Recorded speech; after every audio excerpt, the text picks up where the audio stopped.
पहले इन्हें सुनो, फिर आपस में बात करते हैं, ठीक है?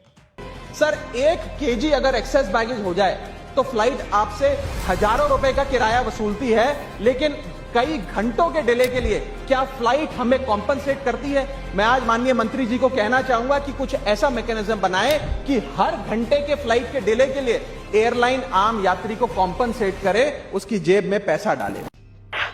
दोस्तों, राघव सर ने जो इशू रेस करा है वो सुनने में तो पैसेंजर फ्रेंडली लगता है, पर पैसेंजर्स और एयरलाइंस दोनों के लिए ही खतरनाक है। आइए समझते हैं। पहला point, excess baggage. Sir, passengers को थोड़ा कॉशियस होना पड़ेगा। अगर उन्हें पता है एक्स्ट्रा वेट के पैसे लगते हैं तो वो उसके लिए पेमेंट करें, और इफ पेमेंट नहीं करनी तो वो अपना बैगेज घर से ही वेट करके निकलें, या फिर एक्स्ट्रा बैगेज को कुरियर करें या फिर ट्रेन से ट्रैवल करें।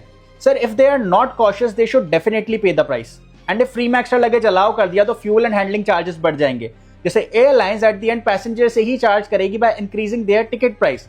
तो जो एक्स्ट्रा वेट कैरी कर रहा है पैसेंजर, उसका खामियाजा सारे पैसेंजर्स को भुगतना पड़ेगा। इसमें भी इंडिगो जैसी एयरलाइंस मिनिमल फीस में एक्स्ट्रा बैगेज ले जाना अलाउ करती है।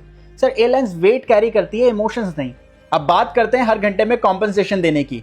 आपको पता है यूरोप जैसी कंट्रीज में जब कंज्यूमर लॉज इतने स्ट्रिक्ट हैं, वहां भी कॉम्पनसेशन 3 घंटे के डिले के बाद देना पड़ता है, और वो भी तब जब डिले एयरलाइन कंपनी की वजह से हो।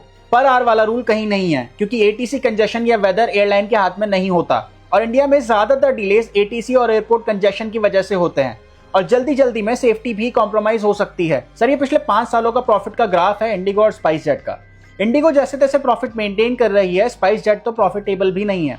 और इकरा ने FY26 का डोमेस्टिक एविएशन इंडस्ट्री का नेट लॉस 18,000 करोड़ तक का ऑलरेडी एस्टिमेट किया है। अब इसमें अगर कॉम्पनसेशन और ऐड कर दिया तो ऑपरेट करना ही ना बंद कर दें हमारी एयरलाइंस। इससे होगा ये कि हमारे लिए ही ऑप्शंस कम हो जाएंगे फ्लाइट के, और at the end ticket prices बढ़ जाएंगे।